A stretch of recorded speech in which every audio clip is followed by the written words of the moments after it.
Good day, I'm Andrea Chisholm and this is your JIS News for Wednesday, October 2.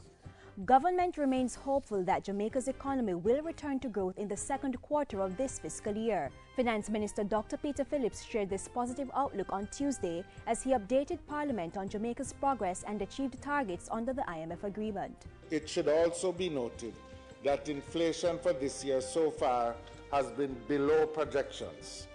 We do, however, anticipate a sharp one-off increase in inflation in the month of September as a result of the increases in public transportation charges. The Bank of Jamaica announced in August that inflation for the April to June period was 1.2% below the projected 2 to 3%.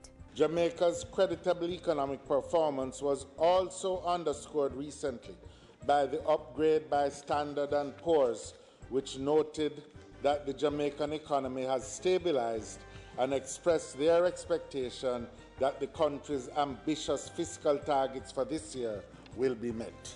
And the Finance Minister told Parliament that Jamaica was set to receive about $30 million under the agreement with the International Monetary Fund IMF. This second drawdown will come now that the IMF board has ratified a decision by the IMF mission to Jamaica in August, which indicated that the country met all quantitative targets for the April to June period. This approval also paves the way for the receipt of support from other multilateral development partners, including the Inter-American Development Bank and the World Bank towards the end of the year. The country is also on track to meet all quantitative targets for the second quarter of the financial year, as outlined in the IMF agreement. In the meantime, Jamaica has submitted to the IMF a second letter of intent and a supplementary memorandum of economic and financial policies. The foundation of the program remains debt sustainability and improved competitiveness. In the main, the supplementary memorandum of economic and financial policies elaborates on the framework for the reform of the tax incentives regime and on the conceptual framework for a binding fiscal rule. Tax reform measures include simplifying the system and streamlining tax waivers and incentives. Legislation to govern the process is expected to be tabled on October 31.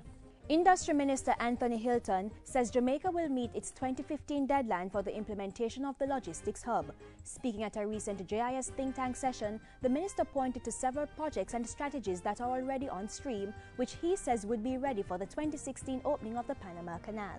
I am very satisfied that we will meet the timeline for the opening of the Panama Canal. We are not saying by that all of the project would have been finished. We are saying that there is a core set of projects and programs that must be implemented. He added that the Sangster International Airport, which is already privatized, is being upgraded to include a cargo facility, while efforts continue to privatize the Norman Manley International Airport. The dredging of the Kingston Harbour is well underway, and efforts continue to privatize the Port of Kingston. Minister Hilton also indicated that by 2015, at least Phase 1 of the Caymanis Economic Zone would be completed. Jamaica will once again position itself as a fertile ground for investments at the upcoming Montego Bay Chamber of Commerce and Industry Expo. The expo, scheduled for October 11 to 13 at the Montego Bay Convention Center, will showcase Jamaican products as well as goods and services. Commercial activities are also expected to be increased in the second city. With a delegation from the U.S. state of Atlanta scheduled to attend the conference, Jamaican businesses will be able to forge relationships. So what we are aiming to do at JAMPRO is to have a good understanding of what their needs are and to match those needs with providers of goods and services here in Montego Bay. So it's going to be a wonderful opportunity for the business community in Montego Bay to present to this trade delegation their services as well as products that they may have to offer. Mr. Robinson was addressing a recent JIS think tank session. And that's it for JIS News today. I'm Andrea Chisholm. Thank you for watching.